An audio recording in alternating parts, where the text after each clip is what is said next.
That was so scary. I don't like her.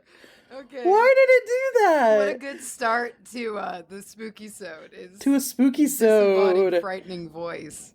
Ooh, Grody. That's right, kids. We're here for It's a Spookysode. Best enjoyed in the dark. Wow. In the dark. Yeah, did you like that? In the dark. Flip off all your lights. Yeah. Turn out the lights. If you're driving, cover your eyes. Yeah. Flip your own lights off. Yeah. And cover your eyes. Turn them off. And for legal purposes, that was a joke. Not serious. But do you know what is serious? This episode, probably. This episode, maybe more than others. I don't know. I haven't read the stories. This is an all listener story, spooky, scary time episode. And right up top, if you would like to submit your scary story, please do send it to wbahpodcast at gmail.com. And make sure you put scary, or no, I'm sorry. We've been doing this for many years. So scary! Make sure you put spooky somewhere in the episode. Excuse me, as anyone who might be viewing this watches me scratch my nose. That's another thing we want to put up top. We are recording this. Yeah. So I still don't know what we're going to do with these videos, but they'll be somewhere one day. And as a last announcement, maybe the most important, I don't know. We got that winter print action. I'd consider this pretty important. I love this one. I think it's beautiful. I love me a hoofed creature a lot. There's a hoofed beast. A hoofed beast, yes. I love it so much. I love the colors. I love the detailing. Makes your eyes do this. Ooh. Yeah. You go all over the place, and I love that. I love a design that keeps your eyes moving, and it'll travel up to like the crown of antlers with the candle and the red twine all in there, and then it'll travel down to this face framed in the holly, and then float back down to the lilies, which kind of swirl you back up, and it's so good. Whoa. I love it so much. And not only is this print out, we are launching the inaugural first time of doing the raffle tickets. Yes. Yeah. You're going to see that as an option in the store. And these, again, they're little $2 tickets, and like, get as many as you want. We're going to draw at random, and I don't know how many winners we're going to have. We'll talk about it when we see how many we sell. And then we're going to see who gets to pick a print. Yeah. And that's how that works. You will just be buying the raffle ticket, not for any specific print. However, if there's ever been one you've missing, now, not ever. Not the first. Not the first Halloween. Yeah. So sorry, guys. That's literally sold out. Too. Like, they're just gone. Yeah. We don't even, like if my own mother rose up from her grave, and she's not dead, and asked for one of these prints, I could not provide that for her. So barring that one, yeah, if you're missing a print, give that a go. Check that out at wbahprintshop.com. And I guess we'll get into some scaries. I'm ready for this. I'm super in the mood for this. This kind of suits me today. And I'm in a weird juxtaposition, right? Because I just wrapped up Coven Karaoke because I wanted to launch that. Sure. Because it's February and I want to It has been some time. Yeah, it has been a long time. And I was just like, I got to do something today. And so I did Coven Karaoke, which was super beachy. I did Flowers, Miley Cyrus Flowers. And so it was like all beachy, right? And it's like all warm and I'm ready. And topical. And that was why I thought of it. I was like, you know what? Do you remember that song? And so did it for Coven Karaoke, and that was all beachy vibes, right? But like, I'm craving summer and I want summer here, but also I'm just kind of ready to like, I've got like my oversized flannel on. Like I'm ready to like talk about some ghosts. Yeah. Some summertime ghosts. Yeah.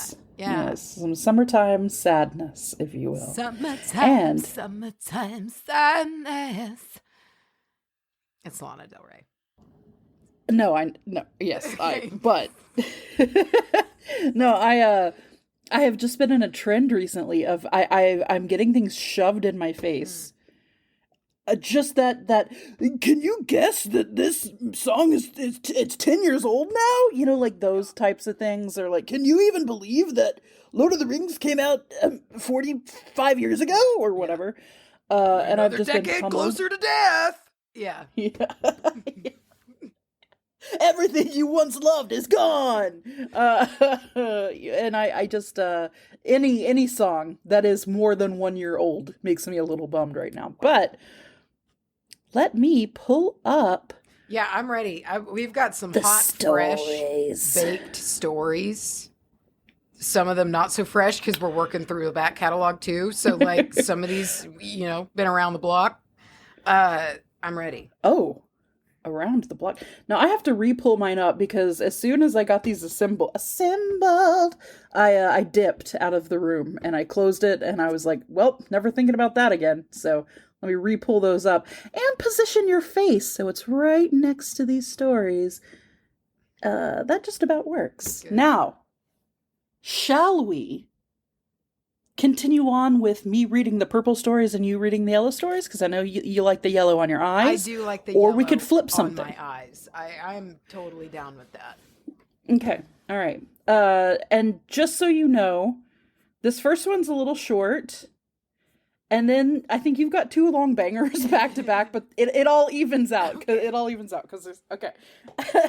Just before you think I got in here and I was like, I'm gonna make all the long ones yellow. It's okay. I was one of those really, really annoying kids that like when we had to read out loud in class, I would, because like we would alternate paragraphs a lot of the time, I would skip ahead and figure out my paragraph and be pissed if it wasn't long. I wanted it to be long. Oh, I'm a performer. See, I need this. That's true. That's true. I need and listen, I was an advanced reader and I wanted to show that off. I wanted to show off the fact that I could read well. So I would skip ahead, but I was also incredibly nervous speaking in front of people. So I'd skip ahead and I would just stare at my paragraph while my heart just went and I sweat. And I was just like, I got to read this 4 times beforehand. And then by the time your paragraph rolls around, I have no idea what they're talking about, but I fucking nailed it every time. Dude. So, our first story. Right. Now listen, guys. Listen here. This is a Spookysode. So, listen with caution. Many stories today might have some triggering content. So if you feel it's moving in a way that you're not comfortable with, it's all right if you dip out. It's all good. But our first story is from Ash, or Ashe. A-S-H-E. Probably Ash. Ashe. I don't know. Just today, I was listening to the 3rd Spookysode. Wow. And in that episode, you read out a story from 2 people, Spence and Desiree. At first, I was excited to hear more spooky stories from people in Vancouver, but then I was quickly frightened after hearing about the man with a twisted, leathery face. I believe that man, or maybe a similar one, has appeared in my own bedroom. Allow me to give you some backstory. Ever since I was little, spirits have been drawn to me. My first ever encounter with one was when I was still in preschool, around 4 years old. The spirit of an old man had come into my dreams.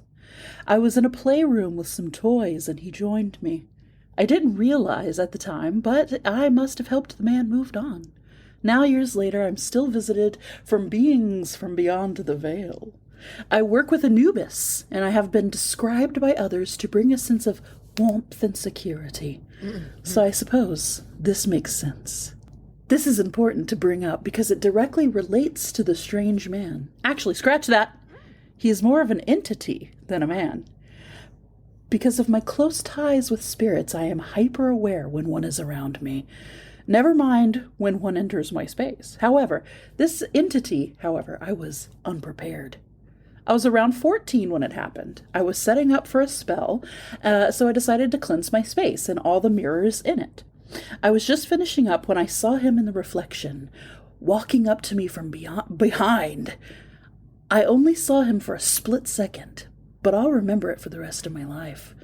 His face was leathery and twisted in what looked like a giant mass of scar tissue. He was dressed in a black trench coat and matching bowler hat. Think 1920s mobster style. Okay. And worst of all, I wasn't aware of his presence until he was right behind me. I don't like that part. Don't walk up behind me. Don't walk don't up sneak. on me behind me. Don't sneak on me. I feel like you're doing it for a nefarious purpose. On If you're purpose. Sneaking, why are you sneaking? Like, Yeah. That's, yeah. I wasn't aware of his presence until he was right behind me. I freaked out immediately, but when I turned to face him, he was gone. Like he had never been there in the first place. I don't think I've ever set up protection or wards so fast in my life. That'll do it. Expedience.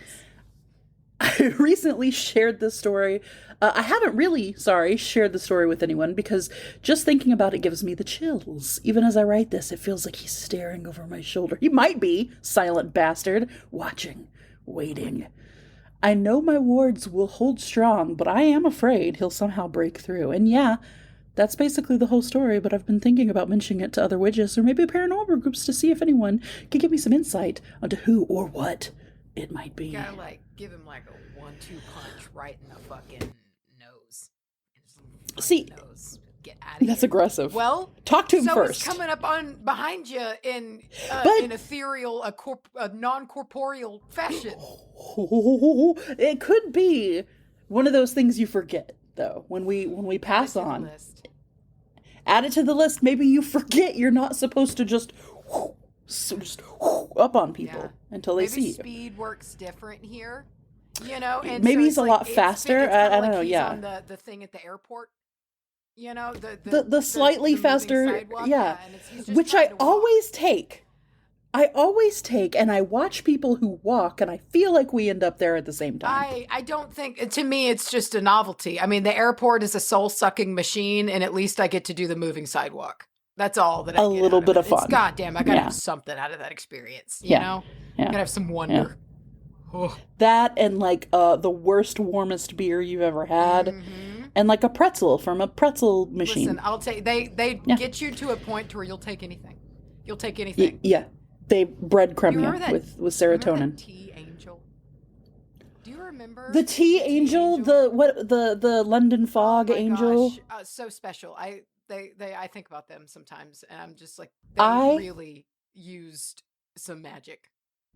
I have thought about sleuthing my way. I have thought about looking up all of the restaurants and stalls and in the DFW airport, finding the tea one because I don't remember the name. Calling and being like, does the tea angel work They would be like, can I ask who's calling? Can we get your name? Just blocked. No reason. Just can we get your name? I just fucking end up on a no-fly list because of that. Yeah, no. So bad. But I remember that. Right. I remember that London fog that they went out of their way to put lavender in for us just because they knew. They looked at us with their empathetic senses and said, whoa, this bunch needs this, and put it in there at 6 a.m. It was great. I ascended. Anyway, that's great. Story number 2.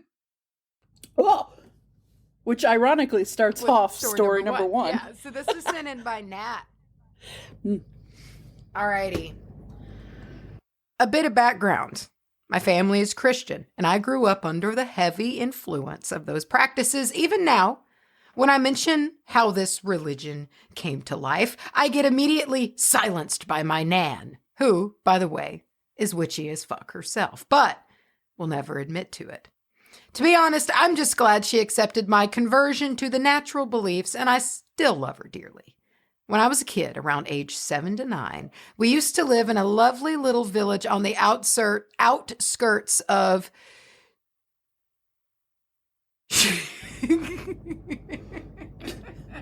I saw the phonetic pronunciation and immediately broke. I think it's Shachisen. It's SZCZECIN with the phonetic SHCHE-CIN. If that helps, it's Polish. It's in Poland. I just watched your eyes went go absolutely different, different directions completely and wholeheartedly. Just a split second. Back then, I had no idea about witchcraft and the old ways of nature, but I always felt a deep connection to nature.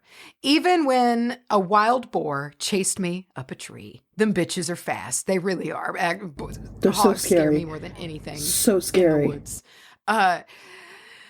I was a happy child, foraging, chasing fairies and elementals. Back then, I had a strong connection with that part of the world, which unfortunately was lost in later years. But I'm on the way to reconnecting to this again. However, this strong connection, I believe, is the cause of who came for a visit one night.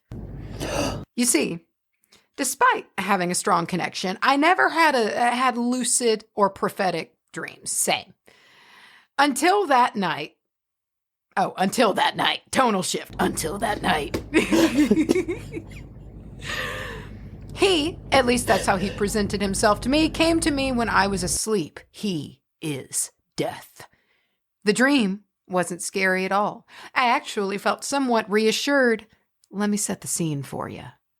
A silent, very dark summer night. I was sweetly asleep in my bed surrounded by plushes when out of nowhere, the light turns on. I open my little confused eyes and look around the room, but saw nothing.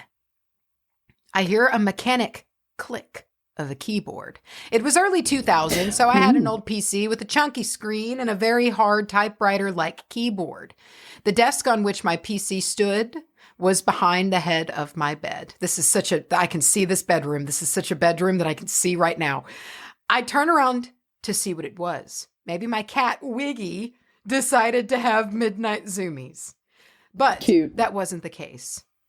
In my chair, I see a tall black silhouette hunched over the desk.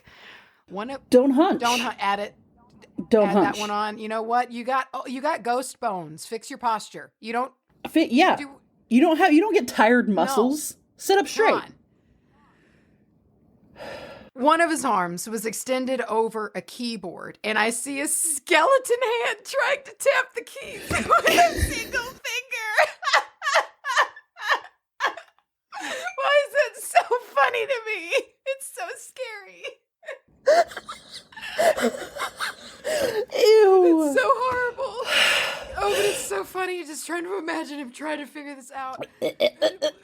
Oh no, dude, I would shit. Oh, yeah, bro. Oh my God. Weirdly, I didn't feel any panic. No hostile vibes. Nothing. I turned my head to the side looking at him like a confused doggo. Then the hood turns to face me. Fuck. And inside of the hood was pure, deep darkness of oblivion. I've never seen anything like it before or since. He turned his hood to mimic my movement. Ooh, the doggo head tilt. Gross. Don't like that. And pointed at the PC.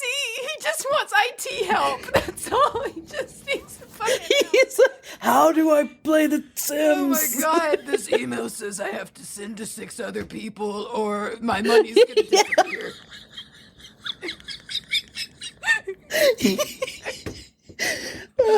Oh my God. Pointed at the PC. I felt like a question mark was hanging in the air. I understood that he was confused. The fuck is this? Yeah. I understood that he was confused by why it wouldn't do anything when he pressed a key. Oh, you've got some massive couch-sized balls. So I got up and went over to the desk to start the PC. You know, this is a dream, yeah, right? This is a dream. Okay, well, the lights turned on and then they woke up. But I don't know. You know what I'm saying? Like, I don't know if it's in the dream that the lights came on and they woke up to death click-clacking at the keyboard, or if literally the lights came on and death is click-clacking at the keyboard. I'm not sure. Okay.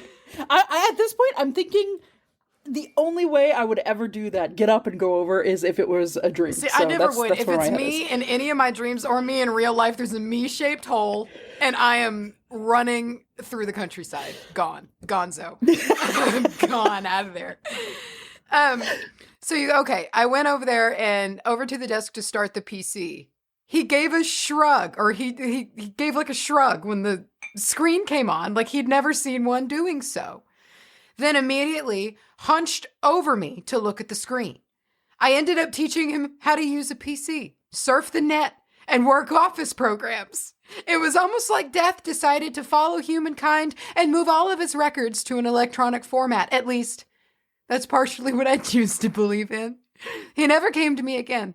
This dream has stayed with me through all those years, and it still feels a little like he checks up on me sometimes. You or other listeners may think this is odd, but I don't believe he is my patron. I just feel like there is some sort of connection since that night.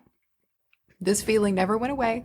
Even that is so wholesome. I'm in love with it. This is the wholesome. This is the cutest. I want this as a mini series. I want this as a drawing. Yeah, I need to see this illustrated in a few frames because that would be so cute. Oh my God, how sweet.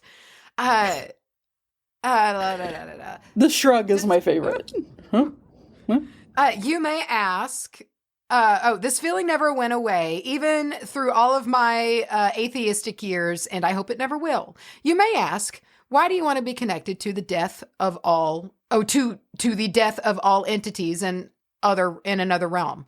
Well, I think when my time comes, we will see each other again, and it will make the crossing to pastures that much easier because I will have an old friend accompanying me. I just think death is awesome. So, as an entity, cool as hell. Yeah. And I like to think it's gets the short end. Absolutely gets the short end. Yeah. And I feel like it was like kind of like a reverse Bruce Almighty situation to where the devil suddenly had all of the emails that they had to go through, and they could hear them all piling up and just could not figure out how do you see these emails? Not to bring it up again, but death in The Sims, the entity death that will show up and usher your little Sims across. In the more recent versions of The Sims, he has a little tablet that he roots your soul on. So I'm like, Maybe you should play that, and he'll see himself reflected and be like, oh. Well, I mean, if you want to get like kind of weird with it, representation phenomenon largely does seem to correlate. Like sightings are generally of paranormal activity correlate a lot of the times with technology available at the time. Like how there's ancient Men in Black stories of them in carriages, and it's like, what if that's like this? What if death as an entity? That's all hilarious to me. That's the funniest thing. Just some fucking Men in Black trotting through, and you get that in same a carriage feeling of like, what are these? Do they still have like their glasses to cover their giant bulging eyes? What do they do? Hoods? I don't know how they do Creepy. it. I don't know what they do. I need to get my blanket. I'm trying to get my blanket, but I think it's a loss. You are struggling to get that blanket. I just don't want to move that much. All right, so there's a story number 2 here. There's a story number 2. There's a second. Story number 2. During the same time, we were living in the country. My grandparents bought a new house. The listing came to my nan, who used to be a real estate agency owner, from a friend of hers. He said the house had I cannot read today. He said the house has bad luck with people as 7 families have already moved in and out within the span of a few years. That's a lot. 7. That's like a lot of people. There's a demon in that toilet. That would be a demon. That is a lot of people in just a few years. Apparently, they gave stories of the house being haunted or whatever. My nan, being the awesome businesswoman she is, took the challenge. She really liked the fact that this house was used as a Christian congregation house for many years in its youth. She went to take a look and do the usual retail stuff and put it on sale. But something in that house touched her, because instead of putting it up, she bought it. When they moved in, she had the house blessed by a priest who was a family friend. Fast forward to about 6 months later, my dad immigrates to the UK, and myself and my mom move into the house with my grandparents. It is a big house, which can easily fit 2 families without everybody stepping on each other's toes. But bear in mind, because of its bad luck, it was then in a rough shape and needed a lot of work. My grandparents didn't wait long to start renovations. It took a year to get the main living area up to my nan's code. Though all that time, nothing weird happened. My nan had her congregation over many times and still no sight of haunting. Then, they finished restoring the fireplace, which became the heart of the house in an instant. Whenever the fire was lit, the whole house felt like it was breathing. And that's when the weird stuff started happening. My granddad would occasionally lose a pair of glasses and walk around the entire place trying to find them. They would usually appear in the living room where the fireplace was. They had multiple break-in attempts, but no one ever managed to get in. My nan would often come home late, and the way to the garage upstairs was a bit tricky with lighting. It's pitch black without any light. You'd have to put a light on in the garage by the gate door, then on the stairs located behind another door, just to come back to turn off the garage light. Then you can proceed upstairs. Don't ask me who was doing the electrics in this house, but this was the only odd connection. So my nan usually came back with groceries or big folders from the office, and they were really cumbersome to carry upstairs. She usually called my granddad or me to come help. It also made the light situation easier to deal with. Yeah, make it like a relay. I believe that. However, some nights we were both asleep when she came home. And on some of those occasions, a light would come on for her. Just like that. I knew it. Dude, this is a helpful dude. I like this. He's returning your lost glasses. He's keeping... I think the burglars didn't just not get in. I think they were trying to get in, and they look through the window and they see...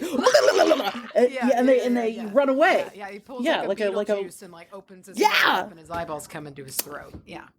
Yeah. It sounds like we got a misunderstood entity here. Those 7 families didn't know what they had. Helping.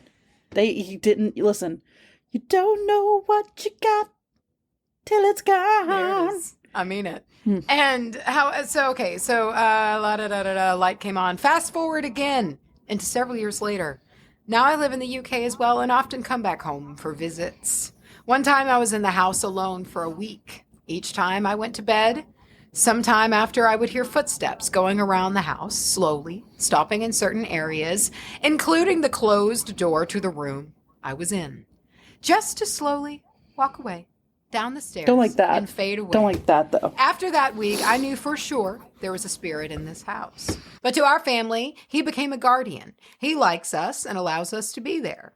On my current spiritual path, I have learned a lot, and now when I'm back there, I like to throw in a fistful of sage, that reminds me of a fistful of dollars, into the fireplace.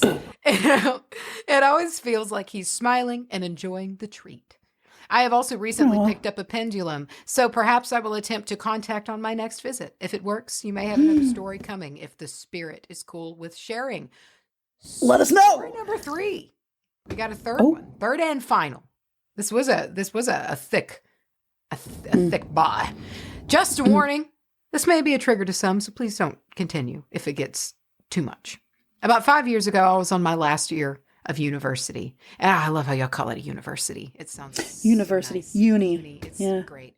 Uni. And I got a house. College. I'm going to college. Yeah, college. What are you going to school for? College. It's not as good as going to university. Going to uni. And I got a house with some mates. It was a pretty sizable place with a kitchen and bathroom in the basement, a living room on the landing, 2 rooms on the first floor, and a big space in the attic. This sounds fucking sweet. When we went to look at the place, I thought, why not claim the attic for myself?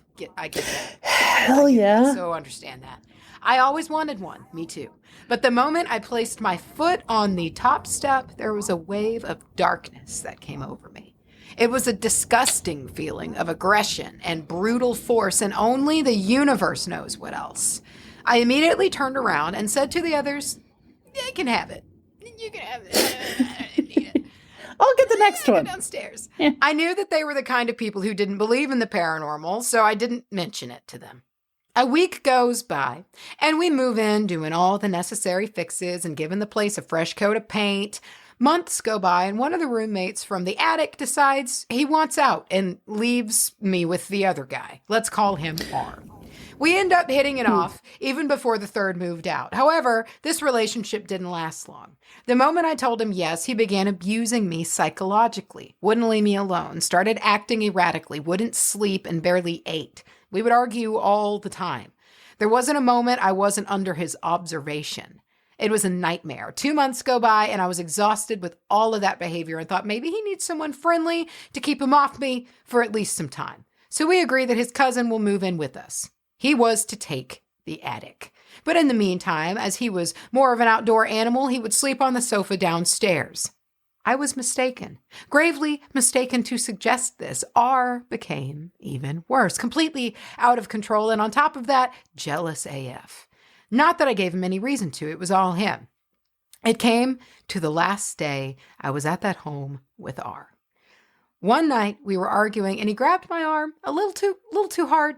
I told him many times that if he ever lays a finger on me, he will never see me again. And that's just what happened. To keep him off my back while I was moving myself and my kitty, Lucy, out of there, I called his cousin to come home. I was lucky he agreed because I would have never left this place. He was blocking my every move, doors, and taking stuff out of my bags. Good God, what a nightmare. Anything and everything to stop me from leaving. At that moment, I was afraid for the well-being of my pet and mine. His cousin had to restrain him just so I could get out as fast as possible. I came back with several people a few days later to collect my belongings. Once again, he was kept as far away from me as possible by two well-built guys. I'm lucky to have those people in my life, and I will be forever grateful for what they did that night. During all of that time, I went up to the attic many times and didn't feel that disgusting aura anymore. A few weeks later, I was telling my friend who's not into the metaphysical about all of this. She saw him changing too, and to my spirit feeling says maybe whatever was in the attic possessed him. But she wasn't kidding, and it actually made sense. I found out later on he moved to another country, and apparently he's back to normal, which only confirms my suspicions about the possession. What do you guys think? I don't know. I mean, could have just been a dick. Could have been an asshole. Could have been an asshole. Didn't. Is that Toby? It was Toby. Oh. I don't know. It didn't. I am always generally I go pragmatic on things like this, and just generally Occam's razor assume that they were just dickwads. Same, not, but you know what? Perhaps it was exacerbated. Could be. by a negative space, something going on. Which is not to say that it was all that's fine. You know what? I don't know. I don't know the situation, but listen, the moment you grab me or you stand in the doorway to block me, I kind of don't care anymore. I don't care maybe if it's the ghost, maybe it's not. I don't care what it is. I don't know, man. Whatever it is, I'm going to be over there, you know. Yeah. Good on you though for saying if you were going to leave and then you did. Fucking did it and took Lucy with you. Fucking Lucy sounds sweet. Lucy. That's what we used to call a loose cigarette rolling around in your purse. Oh. The kids still call that a Lucy. I feel like kids are vaping. Kids don't smoke cigarettes, dude. Yeah. Don't vape either, kids. All right. Unless you're drinking, in which case I don't care. I don't give a shit. Okay. I have a story from Lavender Moonfern. Sick type. Moonfern. I like those two. Moonfern. I like lavender. Moonfern. My husband, this is from Lavender Moonfern. Here we go. My husband at the time. This is a story from Lavender Moonfern. Okay, great. Thanks. All right, here we go. Lavender Moonfern says, my husband... Sometimes I like to fuck with you. Okay. My husband at the time, now ex-husband, was angry at me about something, and to get away, I locked myself in the bathroom and decided to take a shower. He broke the door lock and slammed the door against the wall. Is that the theme? Ugh. I pulled the shower curtain back to yell at him for breaking the door. We were renting at the time. Yeah. Even if you weren't. Even if you weren't. But I do But that also. Oh, Jesus. Okay, here we go, guys. This is, okay. Just, okay. And I noticed. I pulled the shower curtain back for, I was going to yell at him. I noticed he was pointing his .22 rifle at me. I rolled my eyes and stepped to the right. He tracked my movement with his rifle. I stepped to the left and he continued to track me. It was then that I had a sudden realization that he was going to kill me and I was going to die. I started crying and begging for my life, feeling terrified, shaking with dread.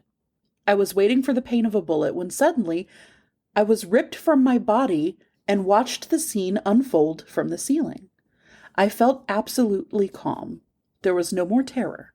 I watched with impartiality a naked woman sobbing and surrounded with bright light. I watched a man pointing a gun, completely surrounded by darkness. I focused on the man.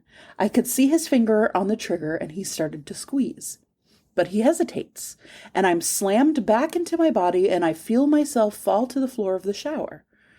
Needless to say, I was shook. When I told religious leaders about my experience, they didn't have answers. They couldn't explain what I had experienced. Years later, when studying shamanism, I learned that people who have near-death experiences and or suffer from traumatic events are better able to see them into the spirit realm, even if they don't know/understand it. Okay. A messy divorce, and a year later, I found myself caring for an elderly woman who needed a companion to sleep in her home at night. One night I woke up and couldn't move. I saw about a dozen tall shadow figures with glowing... 12, a dozen. That's a whole dozen, man. That's a pack. That's a gang. That's a squad. With glowing red eyes surrounding the foot of the bed. I tried to move my hand to turn on the bedside lamp, and I couldn't. I was so scared, and I didn't know what to do. The shadow people were saying something that I couldn't understand, so I started praying, and nothing happened. I started singing a hymn. I was shouting as loud as I could inside my head, but all I heard was my own voice mumbling gibberish. Oh, that sucks. This continued for a while. I kept trying to move, but my hand would not budge. I kept on singing and singing. I could hear myself squeaking out some words, then quietly, barely above a whisper, I could hear the words to the song I was singing. The shadow men started shifting their weight restlessly from foot to foot. I could see them turning their heads, looking at each other as I continued to sing louder and louder until I was screaming the words at the top of my lungs. You know what this reminds me of? You know when they're on Weathertop and all the Nazgul come to attack, and then Aragorn has that stake and he's about to throw it at the one, and he hits you with one of these. That's what it reminds me of. It's like you realize something's going to happen. It's going to happen, and it's good, because anytime Vito does one of his... It just one of his... Oh, no, I meant the... Oh, the Nazgul, ring. yeah, when it does the... Yeah, when he goes... Right in its fucking face. Yeah. Mm-hmm. And then it was... Yeah. But can you imagine if Aragorn gave us a... Yeah. I was, actually what I was thinking of the... scene. I was actually thinking of Sean Bean, because there's that one scene at the end of the first one. For no reason, he looks back and forth, and I was thinking that's the one I was thinking of. It's just real quick. That's when Gandalf is falling, I think, and he kind of gives us a what? Yeah, and that's always what I think of. Yeah, thinking of the bean. Either way, I guess they're confused. That's when I saw a dark figure lift off my body. I continued to sing some more. As soon as the figure was less than an inch off of me, I was able to move. I hurriedly switched the lamp on, and they vanished. I scrambled out of the bed and ran from the room. I never slept in that room again. I left the woman's employ 3 days later. That's fine. That's all right. That's a good call. 3 years and several mental breakdowns later, I found Wicca and witchcraft. It has helped me answer questions and explore some of the more spiritual side of things. I believe it has saved my life. About 4 years ago, I was living in a basement apartment with my new husband. He's a diamond among men. Oh. I started experiencing night terrors every night for 2 weeks. I wasn't able to sleep very well. One night, just as I laid down and closed my eyes, I saw someone push their face into my face. Oh, your face on my face! On my face! I jerked back in surprise. I opened my eyes and looked around. Nothing. I closed them again, and a face was once again in my face. Almost like an SCP. Yeah, it's just every time you close your eyes, it's right there. I don't like that. It's gross. Once again, there was no one around except my snoring husband next to me. It was really scary. Because I'm wide awake, I kept waking my husband because I wasn't able to close my eyes at all. I started sleeping with a nightlight, but that only worked for a day or two. Soon, the faces in my face started screaming. I would start screaming, and my husband said he had never heard anyone but me screaming. It was terrifying. Yeah, buddy. That sucks. This happened almost every night for 2 months, and I thought I was going crazy. I was afraid my husband was going to have me committed. He didn't know how to help me. I didn't know how to help myself. There were 4 spirits, a man, a woman, a boy, and a girl. I was never able to see them with my eyes open, but the moment I closed my eyes, even for a few seconds, I could see them. One night I decided to be brave enough, even though as scared as I was, I shouted at them, "What do you want?" The little girl, who looked to be about 9 years old, came forward, and she said a death must occur. She raised a large-ass butcher knife and proceeded to stab me several times. The first slice, I jerked back, and I realized it didn't hurt. The second stab, I watched in slow motion while it entered my body and came out bloodless. The third blow, I watched her face. She was emotionless, just an instrument for a higher being. On the fourth jab, I received a download that it was a spiritual death that must occur. The stabbing continued a bit longer, but I was no longer afraid. I observed when the girl stopped, stepped back, and faded away. The little boy, who looked to be about 6 or 7, stepped forward. He told me that I needed to know what true loneliness felt like. He proceeded to tell me that he was abandoned by his mother and father. They were going through a divorce. The father didn't want the boy. The mother didn't want the boy. They continued to fight in front of him, neither one of them feeding him or tucking him into bed. So his parents let the state take him away. He ran away and died alone because nobody loved him. I opened my eyes, woke my husband, and broke into hysterics, telling him what had just happened. I thought that was the end of things for a while because I was able to sleep without night terrors or screaming in my face. That's so intense. I was able to let go of some of my own feelings of loneliness and depression and heal. A week or so after the kids spoke with me, I was meditating when I felt the presence of the man standing in the hallway. Peeking around the corner. Great. The woman was standing behind him with a blank look on her face. I calmly asked him what he wanted. He came toward me and fell at my feet sobbing, asking for my forgiveness. He said he had murdered the woman, and needed me to tell him he was forgiven so he could move on. Startled by his confession, I said, "I forgive you." He sighed in relief and vanished. The woman vanished when he did, and I haven't seen or experienced those 4 spirits since. This experience pushed me away from witchcraft for a couple of years. I was so overwhelmed that I shut everything down and turned my back on spirituality. I mean, that'll do it. Sometimes you just need some distance, you know? You just need a break. You just put the rocks up for a little while and just be like, I need to not live in both realms right now. About 6 months ago, I got back into witchcraft and I got back into meditation.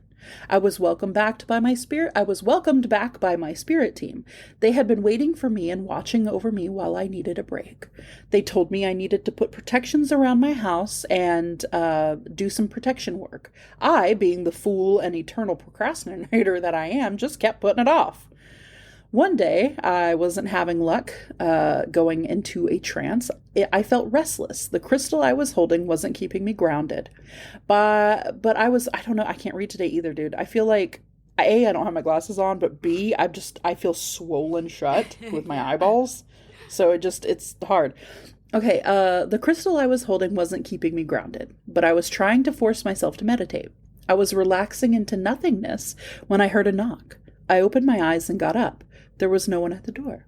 I sat back down and closed my eyes, and the knocking was happening again, but no one was around. I realized someone was knocking on my mental doors. Since I've been successful in seeing spirits with my eyes closed in the past, I was afraid to let anything in. I closed my eyes, and I could see him, a man in his early 30s wearing a cowboy hat and boots. I asked him what he wanted. He said he wanted to put his hands around my throat and choke me until I die. That's not Don't do Adam that. behavior. No. That could never. Adam would never. Couldn't have been him. Very calmly, I asked him, "Why do you want to do that?" I love that. You know what? Cut to the chase. Why do you want to do that? Why do you want to do that? Why? Tell me. He said, "Because I can." I don't like that answer. And I replied, loser. I replied, "Just because you can doesn't mean you should." And he looked at me dumbfounded. He was speechless. What? He couldn't wouldn't believe that simple idea is all he needed to know. He stepped back from me. I told him to move on and not to bother anyone anymore, and he vanished. See, that's what I'm saying, dude. I think you just forget. I think you need to just be told we're on the to basics here. I think we really are kind of like dialing into a very key feature of, because here's part of what I think too, and it's like, because like my belief in ghosts sometimes kind of gets a little confusing with my beliefs in like reincarnation, you know? Yeah. And because like some of that essence just boop comes out, and that's what keeps reincarnated, right? And that gets scooped out, ladled out, you know, and that soup comes and enters into something else. But maybe like your exoskeleton hangs around and it's not quite fully as aware as you were. It's like when you clean tallow, when you boil tallow to like separate it. Yeah. It's like there's the part of you that goes on to become a delicious tallow cake, and then there's the part of you that stays and you're just like the gritty dirt that needs to get chunked. Chaff. Yeah, it's the chaff. Are just hot chaff. Okay. Maybe it's like all the worst parts of us. I don't know, man. Because they're not all bad. They don't all want to choke you. But I do wonder. Sometimes they just like you get some weird residuals. Like you don't get the full complexity of a person, which is why social cues are forgotten completely. Yeah, you get an entity that forgets that it's not cool to like put its mouth on your toe. Exactly, to scream in your fucking face when it just wants to talk and confess. Just pure id, you know, nothing but id going on. Just out, just this is what I want, so I'm going to do it. Which would actually kind of track, because if like the spirit moves on, maybe ego just exists as this like spark of existence, you know, that essence. Yeah, and you're just like, I want these things. I'll take them. I'll have them now. I will have these things, please. I don't know. And then someone goes, wait, you can't just choke me until I die. And you go, oh, fuck. Shit. And you evaporate into a higher plane. I don't know, man. Yeah. You join the rest of your non-chaff body. Yeah. And you just have to wait until it works itself out, you know? Yeah. Wow. Okay, hold on. I haven't tried to go into last paragraph. So sorry. Okay. I felt like, we cut your story short so we could tell you definitively what happens when you die. I haven't tried to go into a trance since. I've been focusing on my personal energy, but I'm afraid to go deeper. Yeah, I can see why. I wish I knew how not to be afraid. I want to be open and to help others, but whenever I try, I get paralyzed by fear. I've done several protection spells and rituals around my property, and I haven't had a ghostly visitor since. Okay, so if you're still listening, if you're here as a part of the wbah crew, if you're a bean, check us out on Facebook. Maybe somebody drop some knowledge. What do you think that this is? How could you perhaps get back into meditation and into trance work without being shit scared that something is going to come and want to choke you to death? For realsies, like I'm glad that I'm not like a conduit in that regard. I'm so glad that that ghosts don't just approach me. It's not to say that like other entities don't just approach me, but I'm just glad that I can be doing my thing in like Shavasana and a cowboy doesn't tap me on the shoulder and say, I'm a choke you. I'd like to choke you to death. Yeah, like I would love to choke you to death. I'm so glad that I don't have to do that. And you know what's weird is because I know that there seem to be people that do draw. It reminds me of like the Sixth Sense, the little boy in the Sixth Sense. It's like he never just saw, I mean, I guess he did see nice ghosts, but most of the time they were coming to him to pass on, and they were coming to him for a reason, versus someone else who is very skilled or adept or just naturally inclined to speak with ghosts. It's like, oh, I don't ever, have that happen to me. They don't need things for me. They just want to talk, you know. That's nice. I like being on that side. Yeah, it makes me think of Jordan Moon, who just like this lighthouse for ghosts to just show up whenever they want. Yeah. Jordan, if you are listening, I don't know if you listen to the Spookysodes, that would be a great person to ask about this kind of stuff. Yeah. Good contact. Yeah. Okay. Next story. Lauren F. sent this one in, and I love it. I love a story that cuts to the chase. Long story short. A friend and I met up for a late dinner, and at the end, we were sitting in my car chatting, and she suggested that we take a couple selfies with her Polaroid. She had a fresh pack of film in it. What Sick. a delight. Honestly, What a great night. time. Yeah. Yes. Picture 1. She tells me to turn the lights off because the flash will give the selfie enough light. We sit in the car in the dark, take the selfie, Ooh, shake it, hell yeah. and nothing develops. She says, oh, that's weird. Maybe the film is bad. Let's try one more. Picture 2, rinse and repeat of picture 1, same ordeal, no picture. I tell her to take a picture of my center console with my dome light on. She takes the picture, turns out perfectly. Picture 4, we tried taking a picture of us with the dome light on. Take the picture, shake it, wait. Picture's totally black again. But They're dead. By this point, we're getting spooked, but we keep trying. Picture 5, we get out of the car with the car door open so we can have the light from the car shining out. It's dark outside. And take a selfie. We take the picture, shake the Polaroid. Turns out black. Picture 6. She takes a picture of my tire just to see what happens. Takes the picture, waits. Picture turns out perfectly. Now, they're dead. You might be a couple of dead. Was this written by a dead body? Now, we're really spooked. We get back in the car and I lock the doors. Picture 7. Same. Dude. Same. Yeah, absolutely. I don't care if it's meaningless. I'm going to do it. Yeah. Picture 7. I tell her to take a picture of just me in the car with the dome light on. She takes it. We wait. Picture turns out perfectly. Your friend's dead. I'm sorry. We're coming up on 10. I know these packs come with 10, so I'm curious to see what happens here. Picture 8. I take a picture of her in the car with the dome light on. We wait. Picture turns out perfectly. Oh, okay. Picture 9. We get in the back seat with the dome light on and the front seat on. To just watch, to be like on it, like walking your dog and just watch these two people doing this, being like, let me be the screech owl that gets to watch this. Watch y'all scramble go around. on. Oh my God. We get in the back seat with the dome light in the front seat on, take a selfie. Both our faces are clearly in the light. We take the picture. We wait. The picture develops. I'm not in the picture. That made my eyes start watering. I don't like that. That sucks. Somebody just pulled the e-brake in this story, dude. That's such an elevation. We're just like doing a fucking U-turn right now. That's awful. Ladies, in the last selfie we took, my friend was clearly visible. The photo was darker, but you could clearly see her. But where I should have been was pitch black. No outline, no nothing. Never was her finger covering the lens. The flash was always on. She uses this camera all the time and never has problems like this. This has never happened again, but anytime I take a Polaroid selfie, I always have the fear in the back of my mind that I won't show up. Yeah, I can understand why it's happened before. There's precedent. Dude, yeah, if it happened again, the fact that you could say, oh, this just happens sometimes is fucking crazy.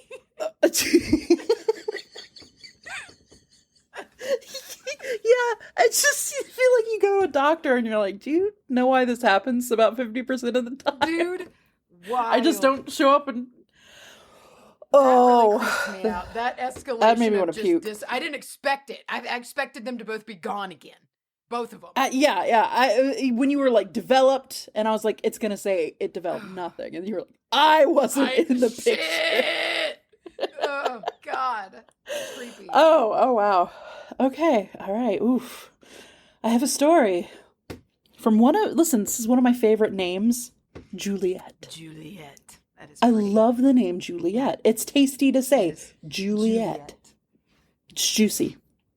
Listen, this is the story of a girl who cried a river and drowned the whole world. I had that as my text ringtone for a really long time, back when you would use an entire ringtone just for text. Yes. And this was back when I was in middle school during the era of Bluetooth sharing of ringtones. And I had a Motorola Crazer, which was the skinny version of the Razor, which always makes me think of Slater. Slater. It makes me think of This Is Blaze. This is Laser. This is Blazer. And I had that song and because I wanted to be talked to so bad. I wanted to get text messages so fucking bad because middle school sucks. I left the full ringtone on and would just like let it play all the way through every time I got a text message because it was just like such a celebration to just get a fucking text in 6th grade. Yeah, I know. I know hard that. times. I know that. I know that feeling. I know that feeling, and I know specifically going through the trouble of doing things like assigning certain contacts certain things so you could hear them when they and going through all of the pain of picking the perfect song for the person and then just radio silence for days. Forever. One last quick aside because I was reminded of this, or I remembered this the other day. Do you remember, and it was such a pain in the ass because it took away from your very limited limit. Do you remember text message signatures? How you would end every text message with something fucking stupid that you would put at the bottom that was super hella cringe and you change it like once every month or so? I remember struggling to figure out how to do it correctly. And like, I know there was a time that before I knew how to go and do it, I would just manually type in at the end of all my texts, like something like big X, little X, emo angel or whatever. Especially in the days of T9. I love that you went through the effort to just manually type in your signature, which I never used T9 because I could never figure it out. So I just did the tap, tap, 1, 2, 3, dip, 1, dip, 2 dip, dip, dip. method on the numbers. I had an opportunity the other day. I still remember muscle memory. I could still just with numbers type out a text message. Quickly. Same. Yeah. I can still do it because like I saw a post to where somebody that's was, like, never going away. Like it had the pictures of the numbers and I was just like, oh, it was like 447, yeah, and it didn't say like you're old by the time you saw it. It was something like I and I was like, do this really quickly if I needed to. I had really cringe signatures. I remember during my System of a Down phase, and I was trying to be really like edgy in my school here that I went to, and my signature was phony people come to pray for a long time, dude. And it's super dumb. And I think I had originality curse from Bayside. And I had a bunch, dude. I had a signature going all the time. And I remember hating it because you only had like 80 characters in a text. And so sometimes it would be like half of my signature was the whole second text message that would have to roll through because I had to have that fucking signature to talk about how unique I was and my interests. Yeah. And there's always, for me anyway, there was a little hope that somebody had a crush on would be like, wow, you like this kind, you like that song, or you like that, wow, you're so deep. Cool, you're so deep. Fucking, yep, it sucked. Don't miss it. Okay. Again, fast forward me forward in time instead of backwards. I do not want to go backwards. I will legitimately, though, sometimes still use song lyrics if I make like an Instagram post and I'm just like, I don't know what to say here. I write them when I'm bored. I've done the same thing, dude. Okay. Oh wow. Let's get out of this. Okay. Let's get out of this memory ball. I hate it. All right. Our story here is from Juliet. This is the story of the haunted veterinary hospital. I couldn't remember how we got there. You said this is a story, and I was like, "Oh yeah, this is the story." Okay, let's go back in. All right. Drowned a river. Of the haunted vet hospital I used to work and live at. The building was an old house that was later converted into a veterinary hospital. Why can I never do that one? It is 2 stories, and the upstairs is a studio apartment that had a door to the storage/back stock area, like a side attic. The studio apartment was for a live-in vet tech whose job it was to take care of any overnight patients being hospitalized as needed, and boarders during the weekend. It was a general practice, so we didn't always take in patients overnight. In this area of California, a studio apartment can easily run you $1,200 to $3,000 a month, depending on the neighborhood. The studio in the hospital was $250 a month. Get me in there! Put me in there right now! No. So when it became available, I had to take the opportunity. Yeah. Absolutely. I'll put up with so many ghosts sucking on my toes. I don't give a shit about ghosts sucking on my toes if I could pay $250 in rent in California. soon as I get scared, I just look at my Chase account and go, Yeah, I can take a little more than this. Yeah. Possess me, daddy. I had already heard stories from coworkers that the place was haunted, but I didn't think much of it until the first month I lived in the studio. One night, I woke up in the middle of the night and felt eyes on me. I rolled over to see a darker spot within the darkness of the night, in the middle of the studio. A figure with male energy was watching me. It creeped me out, and then it made me mad. I yelled at it, fucking pervert, get the fuck out of my space. You're not allowed here. I love y'all that dude. This way. I love it so much. Yeah, I love the idea of just because saying fucking pervert to the black shadow in your words. Yeah, it's just like, what the fuck? Oh, I love it. Because I have yelled at things before that I have felt, but like I felt strong in that moment. Yes. I was in my power, and I felt like that thing. I was, but waking up in the middle of the night to somebody staring at me, I'm not sure I would be at that level of comfort to be like, get the fuck out of here. I can't say that I would be either. Yeah. I might just do the thing where you pull the covers up and pretend it's not there, dude, and you let the adrenaline take you to sleep. It works! Get the fuck out of my space, you're not allowed here. Then I said sternly, you can hang out in the attic, but you're not allowed in the apartment. You're not allowed to watch me sleep, and you're not allowed to be my space when I'm here. Compromise. Perv. Love that. Perv. I rolled over in my bed and went to sleep. Nice. I woke about an hour later and no longer felt the eyes on me or that creeper energy. Dude, you shamed him. You shamed his ass away. Even if he was there to do bad stuff, there's nothing you could do but tuck your tail and leave after that. Oh yeah, called out. This may be the same male energy that my coworkers have heard in the building before. At least 2 other techs and 2 other occasions heard keys coming from the lobby after the hospital closed, while they worked on the closing list. The kind of jingle you hear when someone is walking with a key ring on their belt. They checked the lobby to see if maybe a client somehow got in, but no one would be there. Both techs said it felt male and thought himself as an authority figure. I never heard the keys myself, but it definitely freaked them out. I did have one other incident with this creeper. It was a Sunday morning around 10 or 11, and the hospital was closed for the day. I didn't have any boarders or patients that weekend. Upstairs in the studio, I was getting ready for my day and hadn't left the building, so the alarm was set. I suddenly heard doors slam twice, so hard it shook the house. It obviously surprised me. Usually when one of the doctors or the managers needs to come over on a Sunday, they'll call or text to let me know. That was weird, I thought. I didn't hear the alarm beep. So I went downstairs fully expecting one of the doctors, and I was prepared to say hi. The lobby was empty and the alarm was still set. I was feeling paranoid and more afraid of the living than the dead. Usually. So I quickly ran upstairs and grabbed my phone and a knife that I keep for protection. I went back downstairs cautiously with open ears and adrenaline pumping. Closing all the doors to the hospital was part of our closing list to prevent the hospital cats from getting into things, in case they were able to escape their kennel. Yeah. All the exam doors were securely closed, and there was no one in the treatment room. No one in the doctor's office. Nobody. The hospital cats were meowing at me through their kennel for breakfast, so they obviously didn't escape and run amok. What the hell? I know what I heard. I know what I felt when it shook the house.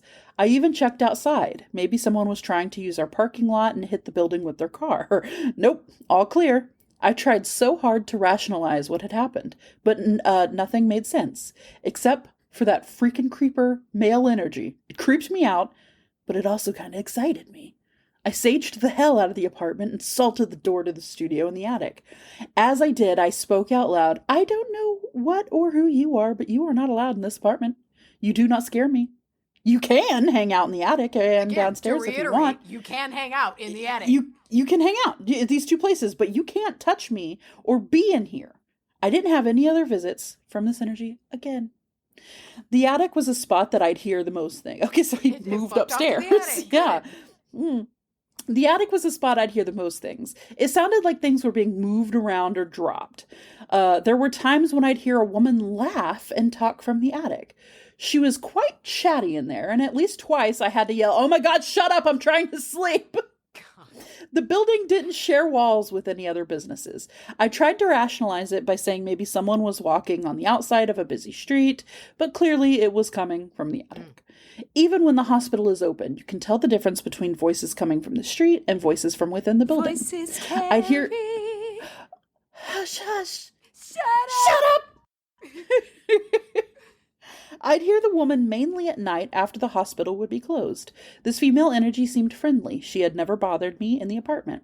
Although some of my coworkers said they had heard a woman crying downstairs in the practice manager's office. Her office was more like a nook with no door, but with a curtain, when nobody was in there. One of the receptionists walked around a lot with Santa Mirte, along with her mom, so she was open to spirits. She said she would feel a sad female energy coming from that area of the hospital. She said she saw a flash of a girl sitting on the manager's stool. It looked up at her and then vanished. I don't know if it was the same woman, but I only ever felt a female energy there. We once had a staff meeting, and the practice owner jokingly but not jokingly, said, "Shh, don't tell Juliet, but this place is haunted." He looked at me with a sheepish smile. I noticed, but they're cool. We're cool, I responded. Hey, okay, I have to know, the person who wrote this, are you like a Taurus? Are you an earth sign? Because it just reads like an earth sign. Just like the get the fuck out. A lot of the and like reactions feel very just like the earthy. I know, we're cool. Yeah, I know. We're cool. Wow. We're not done. Oh, really? I'm not done. Okay. I'm not done with you yet. Yeah. These humanoid spirits quieted and left me alone for a few months, but then I started getting the feline spirits. Oh. That's right. Phantom cats. Cat! Goat cat. I'd feel a cat hop onto my bed in the mornings, walk over to my legs or back, and lay next to me. I didn't have animals at that time. Oh, that's so sweet. Was it warm? Could you feel it? Was it like a warm animal cat? That's cute. So I thought maybe the hospital cats got out and found their way to the apartment. I would reach down half asleep, expecting fluff, or, I would start saying, "How did you guys get out of your kennel?" Only to feel nothing and see nothing. I'd look around the apartment, nothing. I'd check the hospital cat's kennel, and they'd either be sleeping or meowing at me for food. This little spirit lingered for a bit, but then stopped. I then started fostering a cat named Piper. She was a funny little diva. A female tuxedo, golden eyes, very round face, and a short stubby tail. Cute.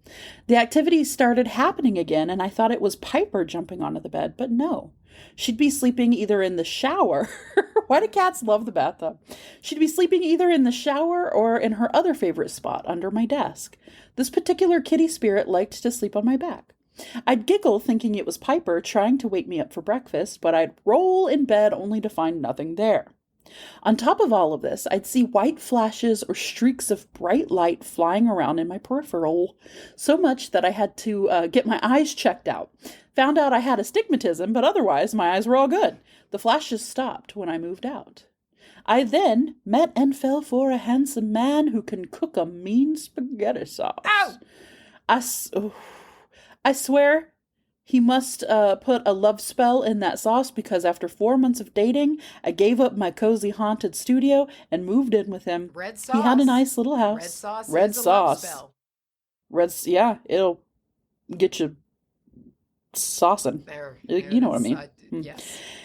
He had a nice house, but still, I loved my studio. I still worked at the hospital, and they hired a new live-in vet tech. She was maybe in her early 50s, which is rare in the vet field for vet techs. She's cool AF and has the crone energy. I let her know right away about what she might expect from the apartment. The fridge knocks 2 times, never 3, when it's about to turn on. There's a creepy male energy. Don't let him scare you. Just yell at him and he'll go away. Things like that. A month later, I asked her if anything had happened. And she said she had heard the lady in the attic chatting away. I told her it was the most active in the first few months, but it'll probably die down after a while. Eventually, my man retired me out of the vet field. Piper found a new home, and my man and I sold everything to buy an RV. Steve is an animal person, too. He had 2 dogs and a cat named Whiskey when I met him, and we took all of them with us when we traveled in the RV. I then started noticing another kitty spirit that tagged along. I'm not sure where this one came from, but it followed me all the way until we settled in a house in rural Missouri. I'd wash dishes in the RV and feel a cat rub on my leg. I'd look down and and say, "Hi, Whiskey," but he wasn't there. He'd be sleeping in front of the window of the RV. This happened so many times, and always when I washed dishes, and always on my left leg. Sometimes it would be so tangible that I would reach down to pet Whiskey, but nothing would be there. I tried to debunk it. Was there a draft in that spot I was standing? Was it my leg twitching? But it felt so much like a cat rubbing on me. The fur, the pressure. Dude, it's just a specific feeling when a cat... Yeah. When we moved into the house in Missouri, I would feel the phantom cat rub my leg while I brushed my teeth in our upstairs bathroom. Again, the left leg, and always while the water was running. Yeah. That phantom kitty moved on quickly after we moved into the house. I guess it liked the country and found some barn to haunt. That's the dream. Yeah. Seriously. To go haunt a... You get to chase, terrorize them little mice, them little barn mice all day long. Oh my God. That's it. That's great. Is that the whole? That's it. That's the one. The full...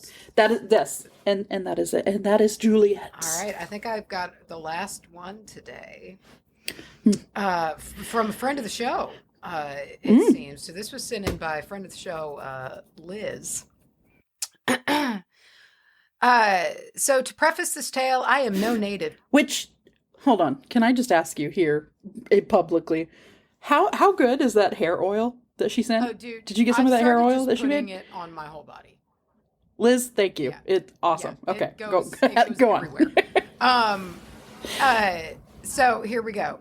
I am no native to scrubby East Texas woods, but from the valley in California, which I grew up hiking in Sierra Nevada mountains, where the woodlands are much more open, not the gumbo thick underbrush that's such a switch from seeing hundreds of feet up a trail just to a wall of greenbrier. Yeah, that's how it is here. You just get thorns. So my family has a 128-acre uninhabited property that's pretty well split between pasture and piney woods with a creek running through it, which, since this occurrence, we have put cows on.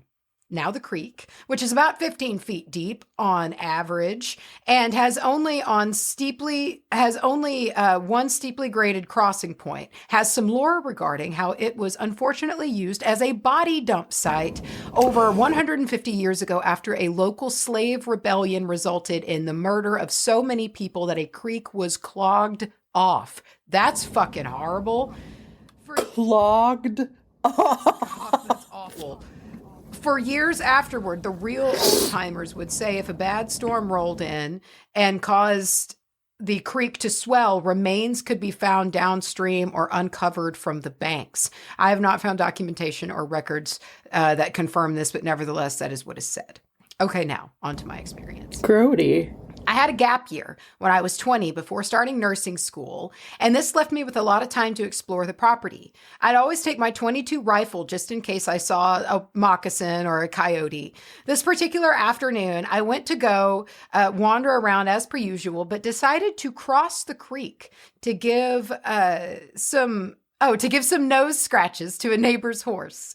After exploring some more on the far side of the creek, it began to get dark, fast.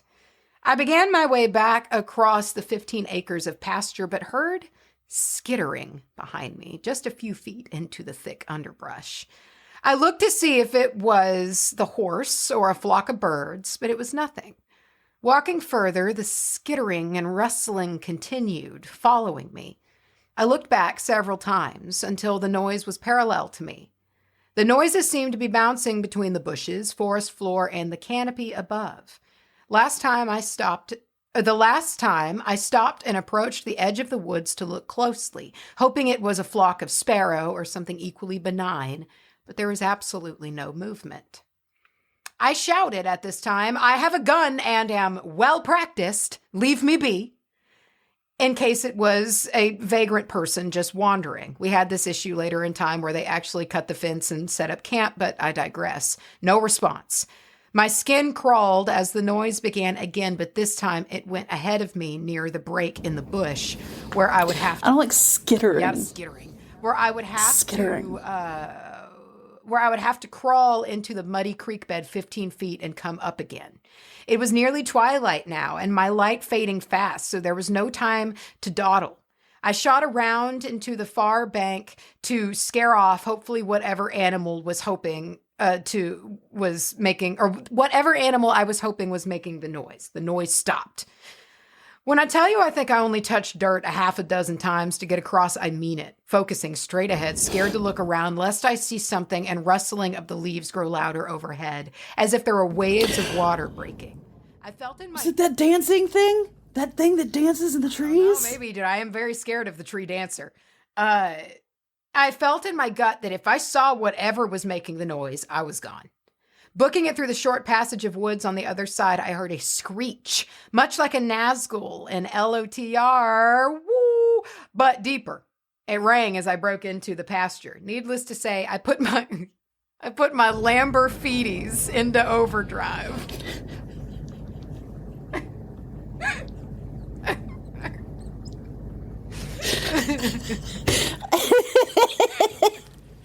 Oh, I love that. Big fan. I put my Lamborghinis into overdrive.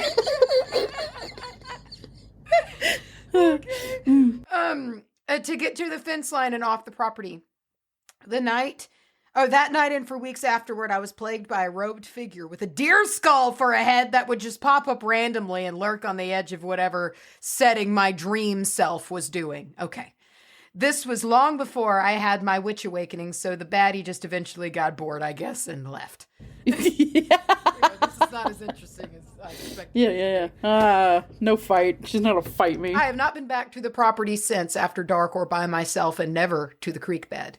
I have had listeners comment that it was likely a panther stalking me or just birds. I don't know what it was, but after listening to other listener stories, it seems like it could be kin to the tree dancers, or perhaps trapped angsty souls. Either way, that's how my lone explorer days ended. That's rough. I don't know if it's because she's told me this before, but that was vaguely familiar. And I wonder if we've read this before. I hope not. I feel like I would have remembered Lamborghinis. First of all, I don't remember Lamborghinis. Second of all, I don't remember this story. So I don't think that we've read this before. She must have told you this. Yeah. Woof. Yeah. Wowzers. Yeah. I'm probably going to write. I'm going to immediately text her after this and be like, Oh, bro. Wow. Well, guys, how did you enjoy our listener episode, Spookysode, listener time town party? Wow.